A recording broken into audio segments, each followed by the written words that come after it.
Welcome to Lacrosse Classified on the Lax All-Stars Podcast Network. Your home for the latest news from the National Lacrosse League and indoor lacrosse. Now, let's talk some lacrosse with your hosts, Jake Elliott and Evan Schemenauer.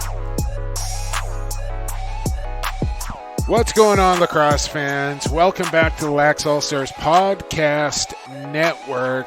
Jake Elliott, Evan Schemenauer with you once again here on a Tuesday as the COVID crisis continues here, Evan, as I look for some C words. I think we're heading into week 6 or something now. I've kind of lost track of the days. 34 days at one job and 35 at the other since we shut down. Okay, so that's how long you've not been working, but I think we've gone an extra 10 days or so past that of all this really kind of struck. I know here in BC we've had 3 new deaths over the last few days, 52 new cases here in British Columbia, which continues to be ahead of the curve, so to speak, as far as containment goes. How are things going in Saskatoon?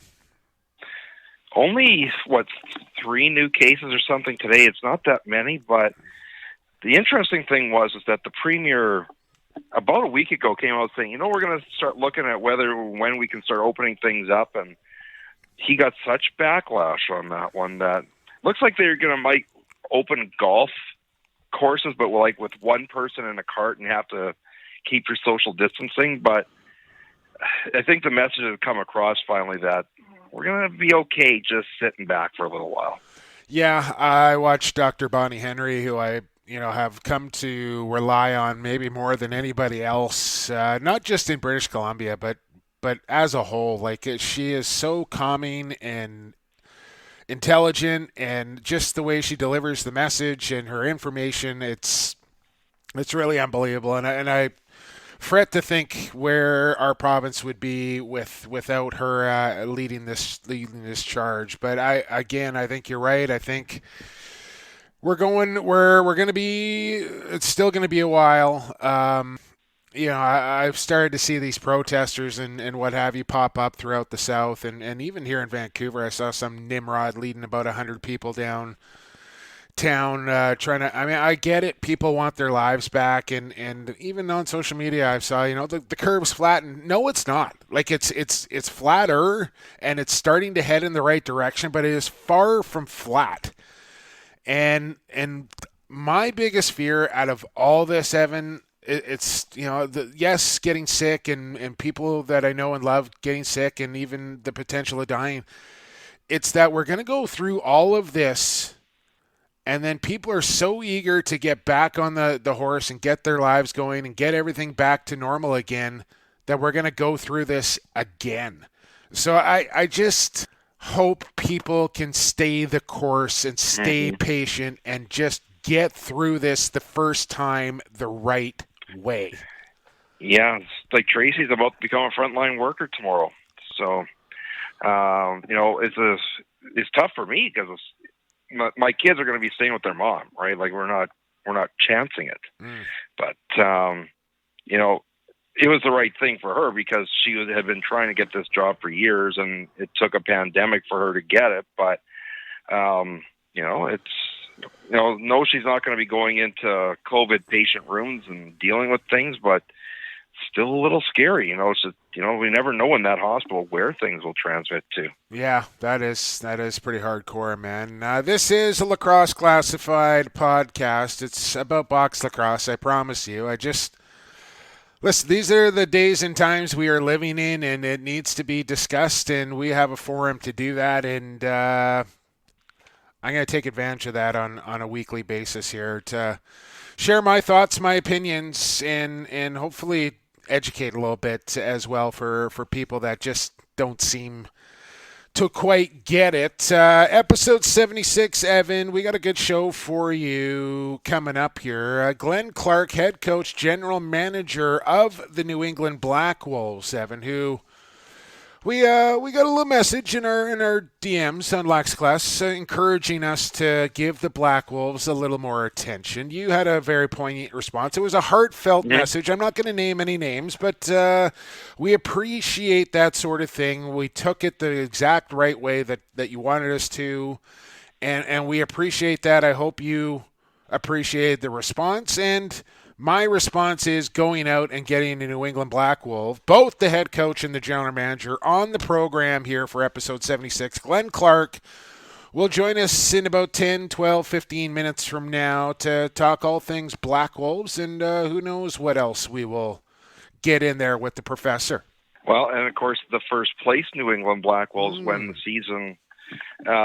Because let's think about this for a second. When we did our season preview, we thought the Georgia Swarm were just going to run away with it, wipe the plate with that division. They were going to be the number one seed, and New England took over from them. Like they took advantage of the situation. They had some big close wins when they needed them, and Doug Jamieson is playing out of his mind. Kellen Crawford is playing out of his mind, and it worked. Working out okay for Andrew Q as well, and we'll talk to Clarky about it all, and just for everybody knows, like as far as our guests and how we go about booking, do you want to break down the criteria that we kind of run down on a weekly basis on how we come up with who we ask to come on the show each week, Evan? I mean, it's a number of different factors. First, kind of we look at, who had a big week. And, obviously fans want to hear from people that had a big week. And it's a much easier interview when we talk to people that just won a game than a lot that got absolutely smoked. But we also think back when, more half the time we're sitting in the pub in Saskatoon after a Rush game trying to figure this out. And sometimes it's, okay, well, who haven't we talked to? What teams haven't we talked to? We make sure we try and get around every team. But keep in mind, there's 13 teams now, so we can only really get to every team every couple months. And now with the season shut down, it's probably going to be every 4 months almost. Well, yeah, I don't know if it'll be that much, but that's kind of how we do. We look at a number of different things, and we do take into consideration, we do try and spread the love around to the entire league. And then, we got to incorporate media types and referees and other people involved in the sport of lacrosse as well. So a lot goes into it. We just don't pluck names out of a hat or anything, just so you know. But Glenn Clark, Black Wolves are up this week. We'll enjoy that momentarily. I got to tell you, Evan, it's been a bit of a rough go for me this morning. I had a massive plumbing issue in my condominium over the last week. A pinhole leak behind one of my walls, which got sawed open, and people coming and going, which is not cool right now, obviously, with COVID and water damage all over. And then I tried to begin homeschooling for my youngest this morning, Evan, which didn't get off to a particularly great start either. So trying to get myself in the right frame of mind here for episode 76 in quarter one. I feel better already just getting the headset on and chopping it up a little bit. Let's get into our Sweet 16 bracket in Stampede Tack's who we had. Everyone at Stampede Tack and Western Wear would like to send out their best to all Lacrosse Classified listeners during these unprecedented times. We hope that everyone is making it through this the best they can with all their loved ones are staying safe and healthy. We are missing lacrosse too, and we are hoping for the day we get to enjoy the game we all love so much. Stay safe, lacrosse fans, and stay strong. Lacrosse is family, and family gets through times like this. And Stampede Tack and Western Wear still open for business. Stampede.ca, where shopping online is still shopping local. And all you essential workers, you frontline workers that may have difficulty getting some workwear that you need, Stampede.ca will hook you up and help you out to get you through these times. We posted up 4 games from the Sweet 16, Evan, the 2000s bracket, is where we went. The results are in. We got a great voter turnout this week, Evan. Actually, we did the 2000s and the 2010s, excuse me. So let's start at the top of the bracket. We're on the right side of things here. First game up, 2000 Rock up against the 2009 Excelsiors, and almost 100 votes in this one. Pretty convincing victory for the Toronto Rock as they get past Brampton here with 66% of the voters picking Toronto. Now, here's something that's interesting. We talked about this earlier in that Derek Keenan was on 5 teams out of the 32. All 5 are still alive. All 5. Now, next week, it'll be down to 4 because 2 of them actually play one another. Okay. But Bandits and Rock, yes, I see it now. Yeah. So, yeah, that's a nice little feather in the cap there of Jammer, no question about it. So, 2000 Toronto Rock, they move on. Next game up. This was a great matchup here. I saw somebody post on Twitter things that make you go, because the vote was so tight. I don't know quite where he was going with that, or they were going with that. They didn't get a reply, but I was like, what are you confused about? This is a really good matchup, and I don't know if they maybe just didn't look at one roster or only know one of these teams or something. I don't know.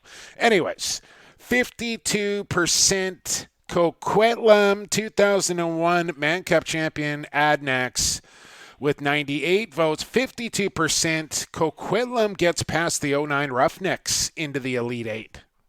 And it's what happens when a team promotes the vote, don't they? Yes, indeed. I'm telling you, retweet goes a long way for the greatest box lacrosse team of all-time tournament. And we're getting down to the nitty-gritty here, moving our way down to the Elite Eights. 2 down, 2 to go. 2016 Rush up against the 2015 Victoria Shamrocks. 137 votes for this, Evan. And the Rush, convincingly, 71% get past Victoria. Actually worse than that for most. I think it was over with 5 minutes after I posted the vote on Monday night. Yeah. Rush Nation, I'm telling you, best fans in the league. And I'm not saying that because I'm a Saskatchewan broadcaster. I am really not. I'm really not. Calgary, great fan base. Buffalo, Colorado, Toronto. Halifax is doing wonderful things. I've been around. Saskatchewan, Rush Nation. It's I don't even think it's close. So I'm not exactly impartial, but I've been to a number of arenas. I've been to Banditland. The arena does not get as loud as it does in Saskatoon. Now, in part, that might be the fact that it's a slightly older arena and the sound just bounces off that roof. I think it's the fact that people show up an hour before the game and double fist Pilsner until face-off is why that building gets louder. You have to, because the once again, older arena, they didn't exactly build the traffic for 15,000 people in there. So you have to go that early just to make sure you don't miss opening face-off. There is literally 7,000 people in the building an hour before the face-off, easily. Pretty crazy to see. All right, one more game to go here on Stampede Tack's Who We Had, and it's the 2018 Lakers up against the 2013 Chiefs, that classic confrontation, Evan. Lakers and Chiefs, this one not close as well, 69%, 191 votes. Go to the 2018 Man Cup champion Peterborough Lakers. And once again, a team promoting the votes, which help matters. I'm going to make a prediction right now. And that is when we get to the Elite Eight, the Rush and the Lakers play or face off against one another right? They do. That winner wins the whole thing. Oh, calling it out of the 2010s bracket, that team is going to win. That's what I'll tell you right now. Okay. You might be right. I just think because it's the most current bracket is why it's getting the most, it stands to reason, right? More people are going to know about the 2010s bracket than they are about the 1960s. It's just the way it goes. But I don't want to go against you on that. But I would love to actually have seen that game because they could have actually played one another. And think about it, right? Oh. The offensive power of that Lakers team. Let's save it, Evan. And the Let's save it. Let's save it, Evan. Let's save it for the Elite Eight conversation, man. You don't want to give all your gold away when we're going to talk about this game again. You know what I'm saying? Okay. Let's so once again, let's just get it out here. 2000 Rock will take on the 2001 Adnax, and the 2016 Rush will take on the 2018 Lakers.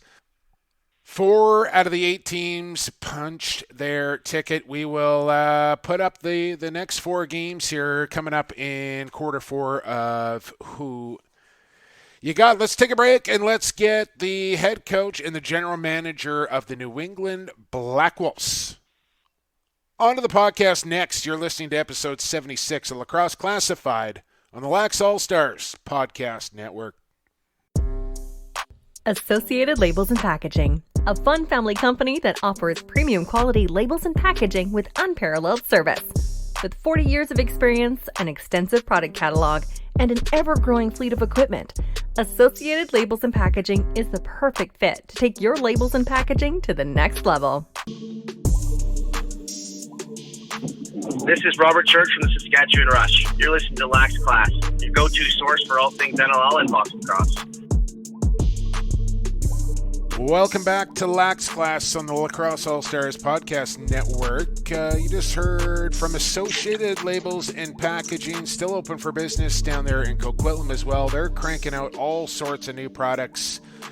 With COVID-19 going on, they are providing all sorts of packaging and labeling for their clients. If you need something done and you need it done right, family-owned, ethics and quality are 2 words that go along with Associated Labels and Packaging. AssociatedLP.com. Sean Ashworth and the gang. Make sure you're looking those guys up if you need a label or package. You just heard from Robert Church as well. He'll be on Rush Hour coming out maybe later this week or early next week. I'm going to have Rob Church and Kyle Rubish on the Rush Hour podcast. This is the Lacrosse Classified podcast. My name's Jake Elliott. Evan Schemenauer is with me as well, and now joined by the head coach and the general manager of the New England Black Wolves, who were sitting pretty in first place when things got shut down, Glenn, and that had to be tough to have things kind of come to an end with your team playing so well. Welcome back to the podcast, and give me your thoughts on that. Yeah, thanks for having me, Jake. And Evan. It was difficult. I mean, it was difficult for everybody, obviously, and it was really quick. Like at the time when it all came down, because we had just finished playing in Philly, and we had quite a stretch going. We were in Buffalo Saturday, Mohegan Sunday, and then in San Diego on the Friday. And I remember Thursday, I was getting ready to go to Buffalo on the Friday, and then stuff happened very, very quickly, and to the point where we are now. So like you said, we were in good shape. We were playing well, and it turned so quick. Like it was, I mean, like all of us, it was very surreal. Well, maybe we'll just reveal this, because Jake and I voted in the Lacrosse Flash Awards. And both of us gave our Les Bartley Award vote to you. Oh, well. Yeah. I appreciate that. And that's got to be a little extra special for you, Glenn, being coached by Les in those formative championship years in Toronto. I'm sure you learned so much from him and probably instill a little bit of that into your coaching. Absolutely. You're a sum of your experiences, and that was certainly that era with Les and playing for him with Team Canada and just being around him for that, whatever it was, that 7-year window with all the success we had and just all the players we had with Jimmy and Coyle and Bobby Watson and those guys that, just we almost had a perfect mixture of guys for him to coach. And it worked for his philosophy and his style. And, the one thing you'll hear people talk about with Les is preparation and sort of innovation. He never status quo was never good enough, and things were always being pushed, and with, Derek and Eddie on the staff as well, it was just a great environment to learn in and be part of. Your 2000 Toronto Rock advancing to the Elite Eight in the greatest box lacrosse team of all time March Madness tournament here, Glenn, as they got past the 2009 Brampton Excelsiors in the Sweet 16. All right. I didn't know that. That's great.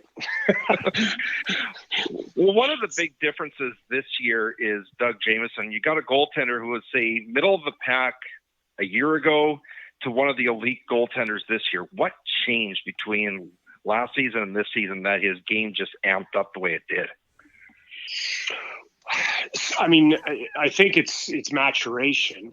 We had always seen what everybody else saw. Dougie was an elite goalie in juniors, certainly. And those guys need time to develop. And it's funny because when we drafted them, and, ownership and management is always, they want to revisit the draft. And what do you think of this guy? And we said, Dougie is going to, in our opinion, be a great goaltender, but it's going to take, 3, maybe 4 years, because that's sort of the path that all these guys are on. Kristen Galbianco kind of bucked that trend a little bit, but for the most part, the guys that I've seen, the Watsons, the Vinks, and on, Cosmo, those types of guys, they need a few years to percolate. So that was part of it, his maturation. But he's just, the one thing I say about Dougie is when I watch him play is just sort of that economy of movement. He reads players' body language, stick angle, all that stuff, and he just kind of glides into saves and makes it look fairly effortless. And he just, his style and his, everything in sport is about, how you read situations, read plays, how quick your brain adapts to things. And he just seems to have that as a goaltender in terms of anticipating shots and direction and angle and deception. And he's just really coming into his own. And you don't win unless you got elite level goaltending. And that's certainly what we're getting from him this year. Speaking with the head coach and general manager of the New England Black Wolves, Glenn Clark, and speaking of management, Glenn, you taken over the general manager duties from Rich Lisk, who just kind of got handed the keys to the New York Riptide operations. I imagine you still talk to Rich pretty frequently and probably learned a ton from him to fall into this job and kind of navigate your way through it early on. I'm sure you're leaning on Rich on how to get things done a little bit.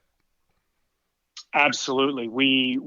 He really helped us through the transition, even though he was, obviously transitioning into his own role. And as that went, there was certainly a bit of turnaround time. And I spoke to Rich today. I mean, I speak to him almost daily. Besides our working relationship, we became very great friends and spent time, I think we told this before, spent time vacationing together and that. So, he's become a very close and personal friend of mine. So, and his experience in sports management in general is incredible, and the breadth of knowledge and just the way he knows how to handle situations and deal with situations. He's when you talk about people that you mentor with and mentor under, he was certainly one of those guys. What's it going to be like when you got to try and swindle that first overall pick out of his pocket? Well, I don't think it's going to be anything, because I don't think that'll be. I don't think, certainly not in this draft. I don't think that'll be something that's possible. So I don't hold out much hope for that. Calum Crawford coming off of what had to be an MVP season. Tell us something about Calum that maybe the those of us just watching him day to day don't get to see. I mean, you see a lot of it. Obviously, his athleticism is something that amazes me. At 36 years old, to be able to, and it's not his only trick, but he is able to dominate athletically, and some of the plays he makes are incredible at any age, never mind 36. Mm-hmm. But his vision and, he's, I think, he has gotten a bit of a bad rap for being sort of, showtime and that type of thing. But he's a lot better teammate than I think people realize. I think he wants to be successful. He wants people around him to have success.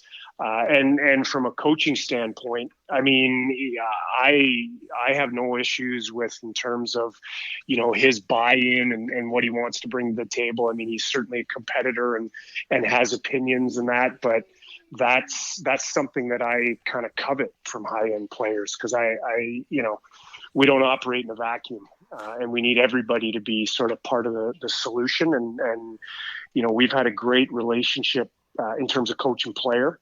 And I really obviously respect his talent and the way he plays, but also how he wants to be part of the group, part of the solution. I mean, he's in a stats-driven position, but I honestly know that it's more about the result for him than sort of individual accolades and statistics. And he wants to win. Yeah, he wants a championship badly. Yeah, and maturity and being in the league that long will get you to that place, especially when you don't have a ring to go on your finger when you're that deep into your career. Suddenly the mindset of maybe the numbers aren't so important, and it's more about getting the W's. And I think more now than ever, Crawford has realized that. And it's funny how that kind of works, because his numbers have gone up with that realization, I think, which is no coincidence. Speaking of athleticism, Clarky, I saw a little Instagram video with your young daughter and the hockey stick and the puck and what did she hit? She hit like a 76 or something on the stick handling. I was blown away by that, man. She's actually bumped that up one. It's now 77, but I didn't want to post it because they happened relatively close together.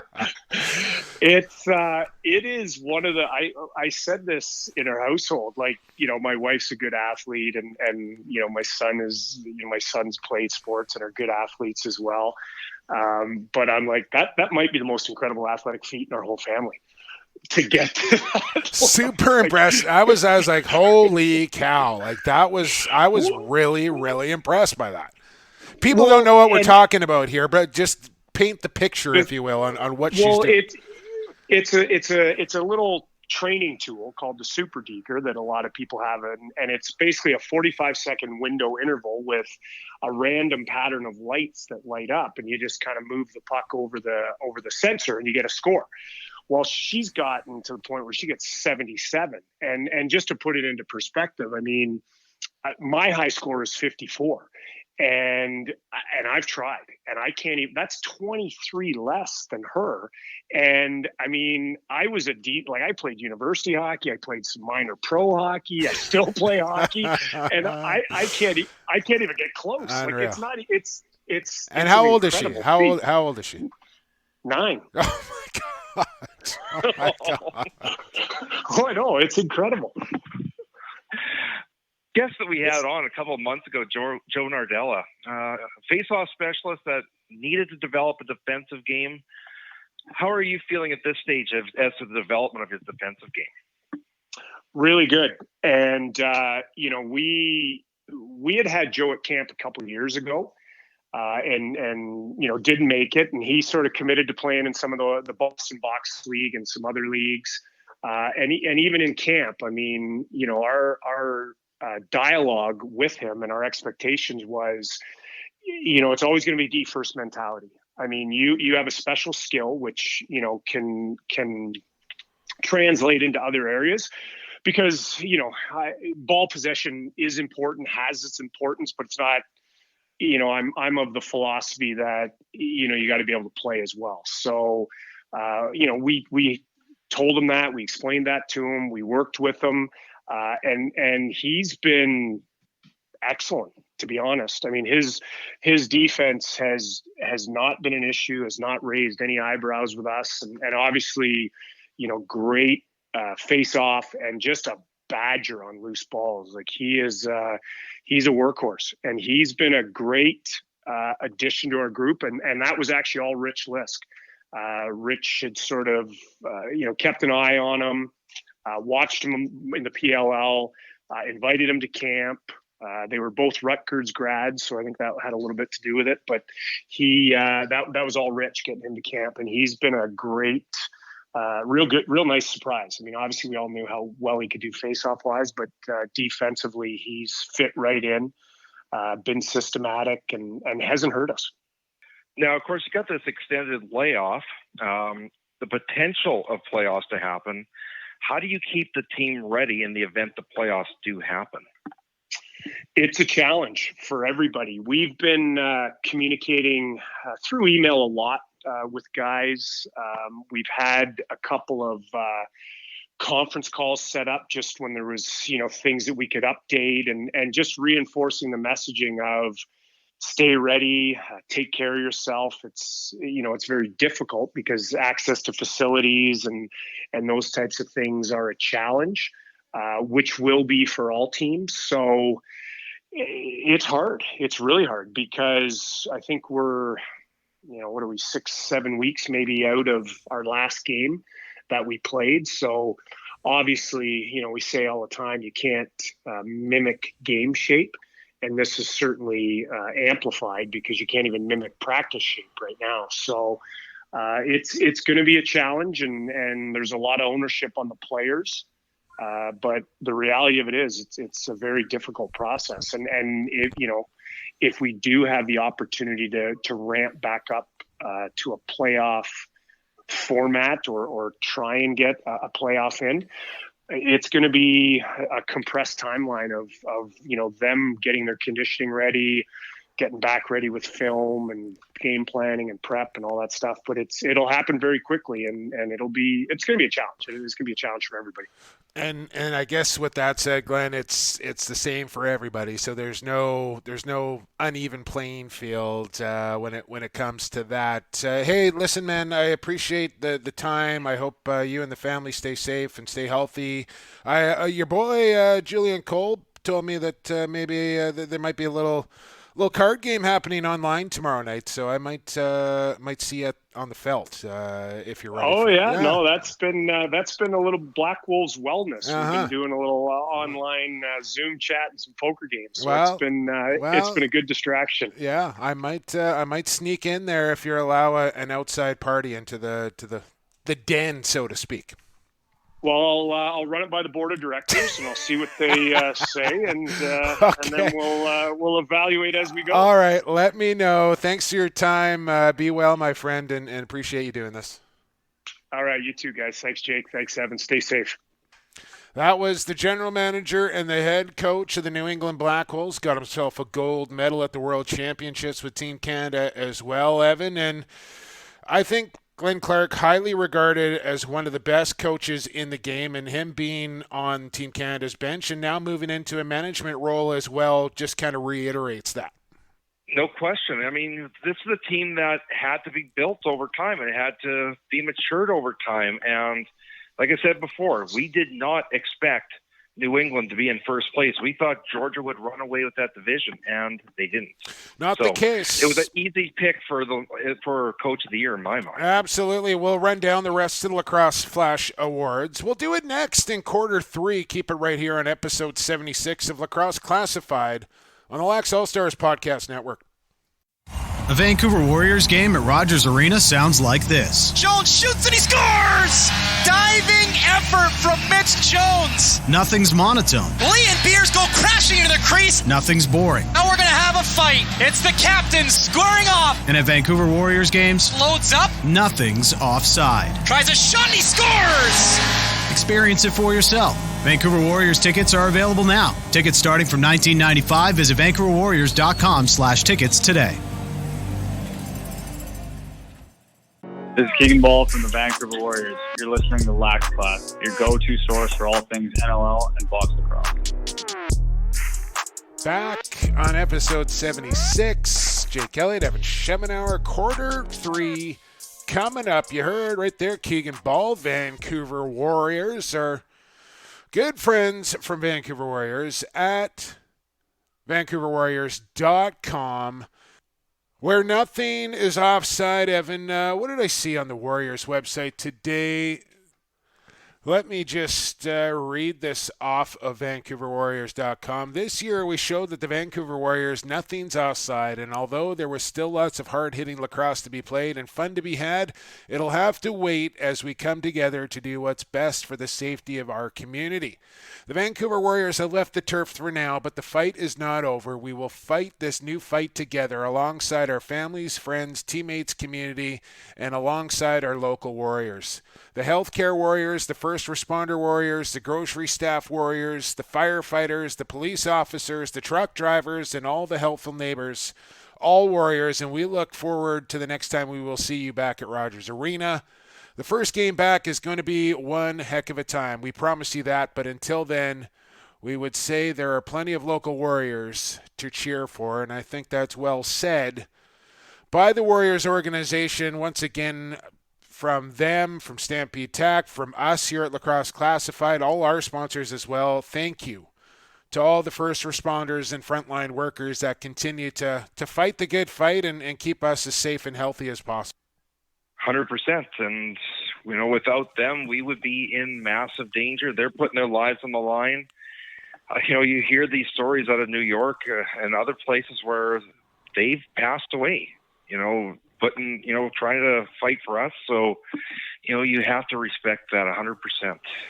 Absolutely. And that's why people like that get in, and maybe not the truck drivers and warehouse workers, but the first responders. That's in their DNA, in their human nature, that they want to help and protect people. And that's why they get into work like firefighting, police officers, and what have you. It's just in them to do it. Let's do quick sticks first here, Evan, and then we will go under review. And very few quick sticks this week.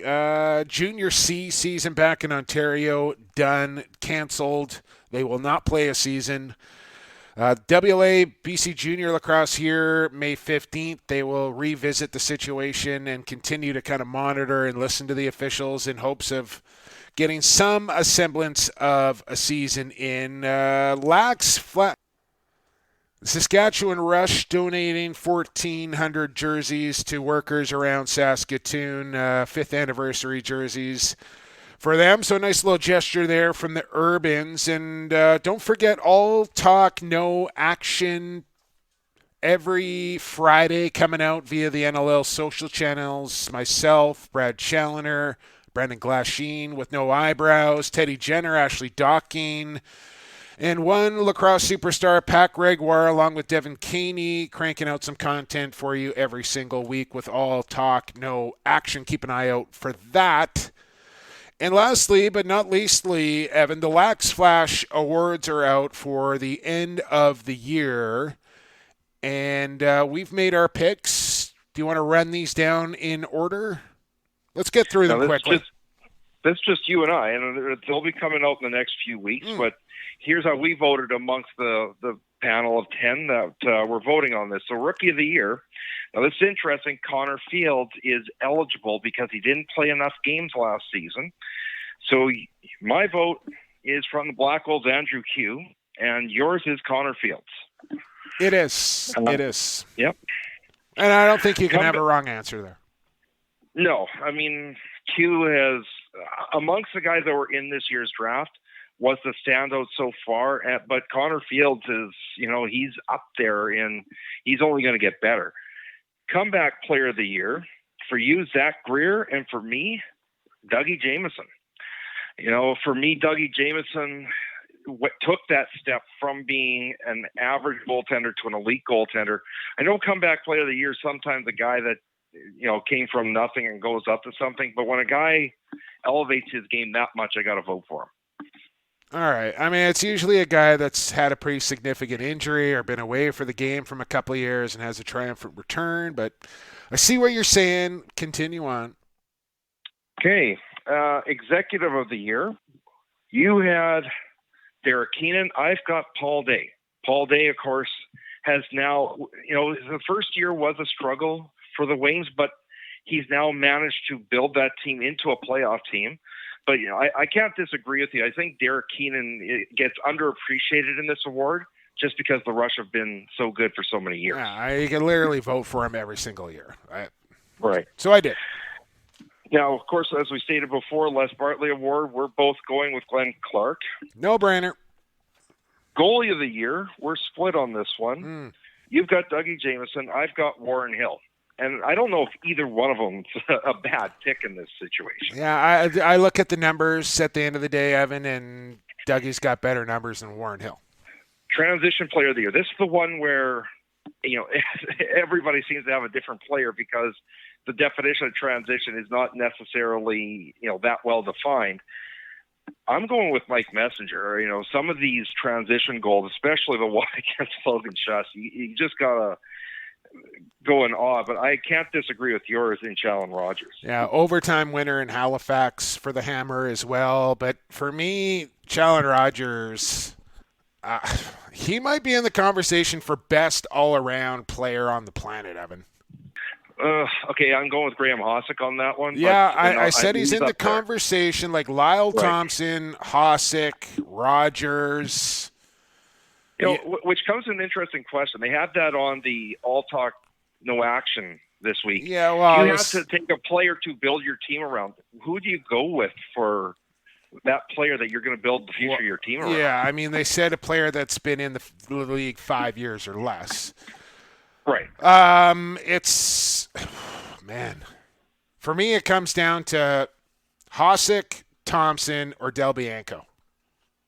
And I go Lyle Thompson.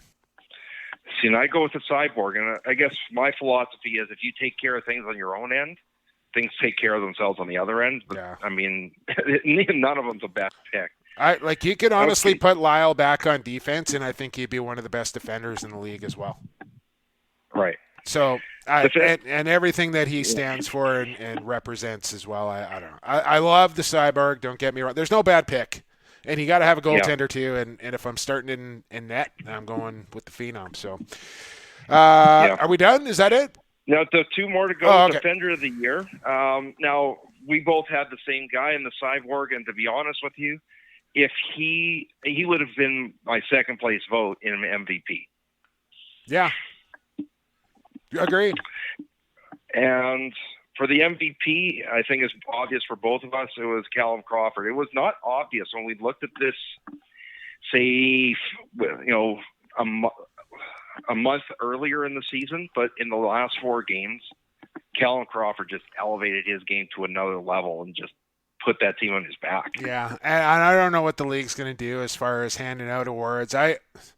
It's not really a fair fight for teams that didn't play as many games as other teams did, so it's hard to kind of gauge the scoring race and that sort of thing because some teams just didn't have a big as sample size as others. But I still think at the end of the day, the top guys were the top guys, and it's going to look weird in the record books if you don't hand out these awards, so just do it. I know it may not be the best year for it, but do it anyway. That's my opinion on it. Do it anyway.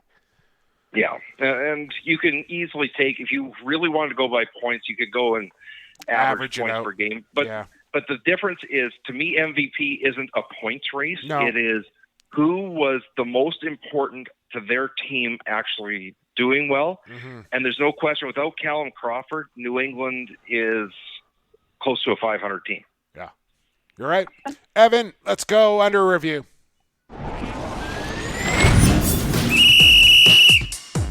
It's time for Under Review, presented by G. Wilson Construction. Each week, Jake and Evan answer a listener's question or break down an unusual call that happened in a game. The challenge flag has been thrown, so now it's time to take the matter under review.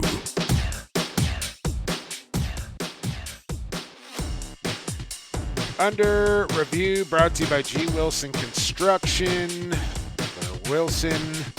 G. Wilson Construction. Find them at gwilsonconstruction.com. And again, things on hiatus right now for the construction business, along with many others. But when things get rolling around again, G. Wilson Construction is going to be hiring like crazy. So get your resume in now. Little tab at the top of their website. Work with us. Upload your resume. And who knows, when a couple of months from now, when things start back up in the construction business, you may get a call from G. Wilson Construction.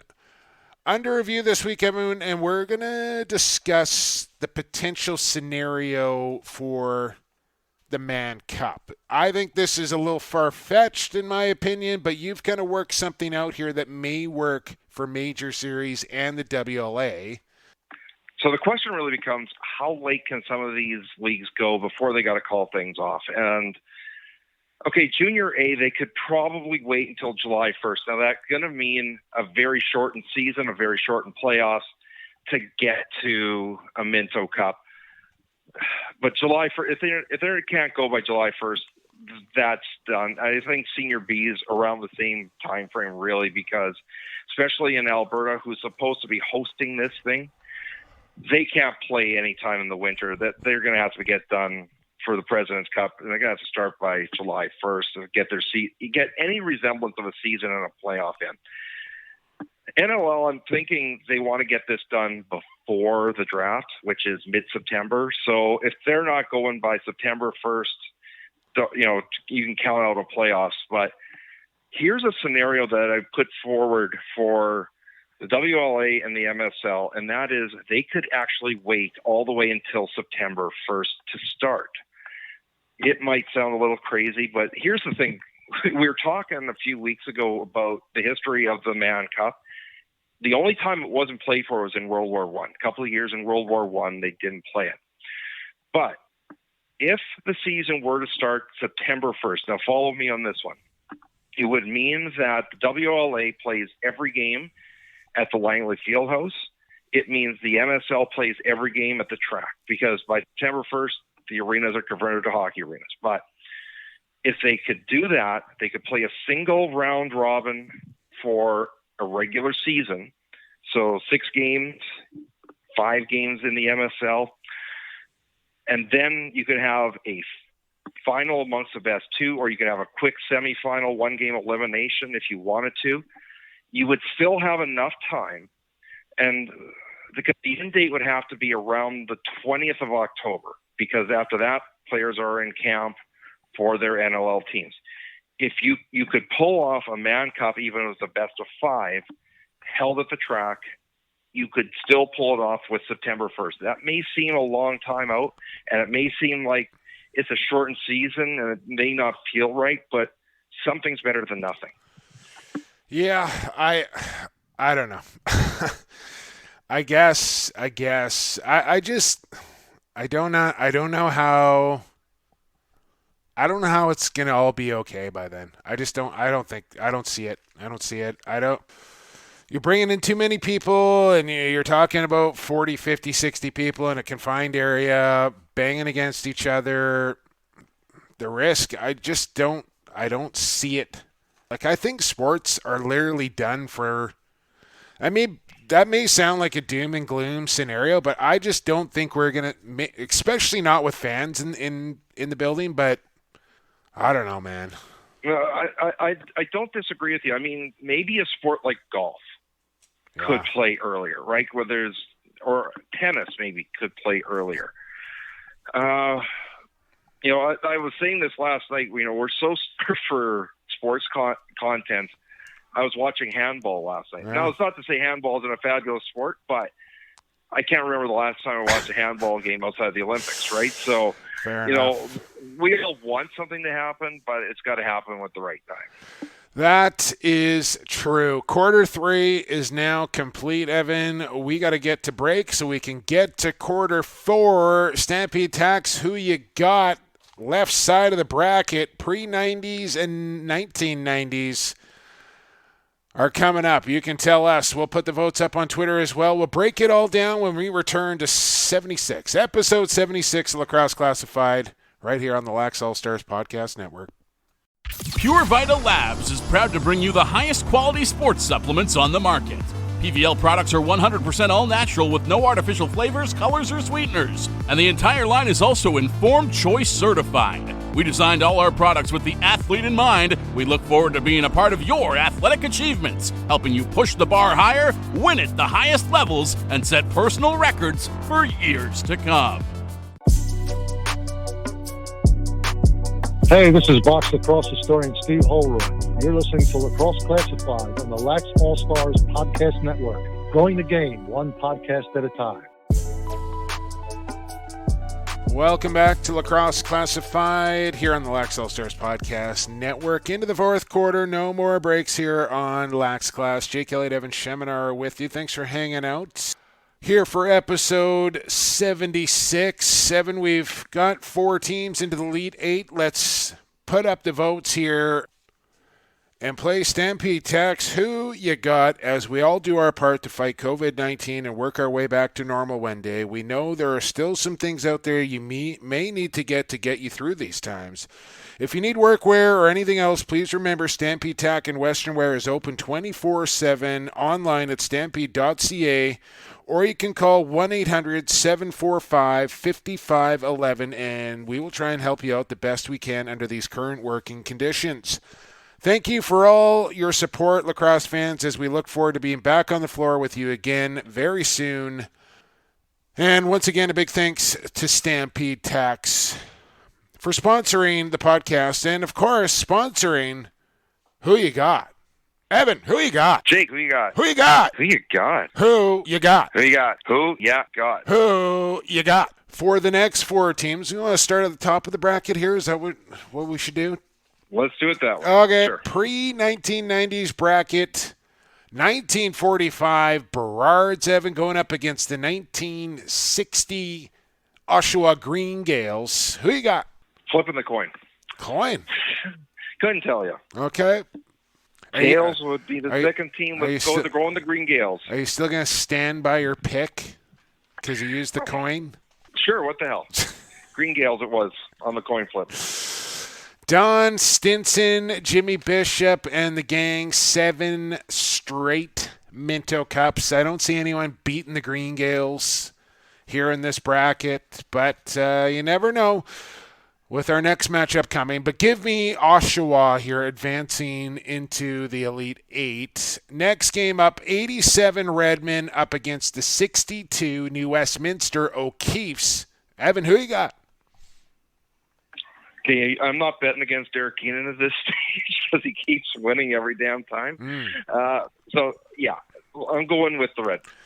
All right, Redmond also promoting the best, greatest box lacrosse team of all time on Twitter as well. But the to Paul Horn. Salmon Bellies did at one point too. The New Westminster Salmon Belly O'Keefes from 1962, Cliff Sepka, Paul Parnell. I'm going to go O'Keefes here, Evan. I'm going to go against Derek Keenan and the Redmond. I'm taking the O'Keefes to beat Brooklyn. And you know, you wonder about that name, the O'Keefes. This actually wasn't unusual. And you look at the history of the Man Cup of the winners. Victoria did this for a few years. They were the Payless or something. Yeah, the Payless. Yeah, Payless. Yeah. Money talks, man. Money talks. 97 Shamrocks, speaking of those Victoria Payless / Shamrocks, going up against the 1995 Chiefs. This is a good matchup. 97 Shamrocks, 95 Chiefs. Evan, who you got? Coin's coming out again. Oh, man. What a comp. Jack with it.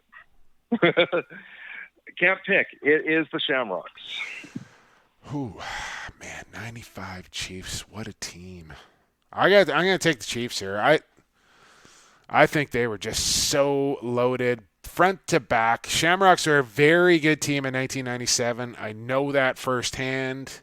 1995, my rookie year in the WLA, didn't get to play the Chiefs in the Man Cup. Got traded to New West the following year. But yeah, I'm gonna take the Chiefs here. 95 Chiefs to take off.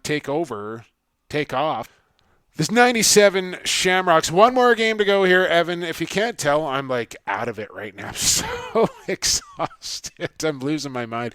92 Bandits. Persevere, I shall. 99 Rock. All LL matchup here for the 90s bracket, Evan. 99 Rock, 92 Bandits. Who you got? So Derek Keenan, the coach, versus Derek Keenan, the player. Okay. Actually, I think Keenan, though, did play a portion of that 99 season. So just because almost everybody that I talked to talks about that 92 Bandits team as one of the greatest of all time. Yeah. got to go with the Bandits. Although I think the vote with the fans will go the other way. I'm picking the Bandits. So you think, okay. I'm going to take the Bandits as well. 92 Bandits to beat the 99 Rock. I think the 2000 Rock team better than the 99 team. And they're still in it, but I don't know if the 99 Rock get through here to the Elite Eight. We shall find out. Votes will be up on Twitter. Make sure you're casting your vote. Make sure you're subscribing to the podcast, and make sure you're supporting our great sponsors, G. Wilson Construction, Associated Labels and Packaging, Vancouver Warriors, Stampede Tack and Western Wear. And don't forget about that promo code from our friends at Pure Vital Labs, Lacrosse Classified 20. Get a 20% discount on all your PVL supplements, all natural, informed choice, all the rest of it, and delivered right to your door. Just use the promo code Lacrosse Classified 20. Thanks to Glenn Clark for coming on the podcast. If you want to follow us on social media, at ShemLax, at PXP for Sports. The show is at Lax Class or Lacrosse Classified on the old Instagram. Thanks for listening to episode number 76. It's time to go. We'll talk to you next Tuesday right here on Lacrosse All-Stars Podcast Network. For Evan Schemenauer, I've been Jake Elliott, and for the fastest game on 2 feet, and for the creator, be safe and be healthy, everybody.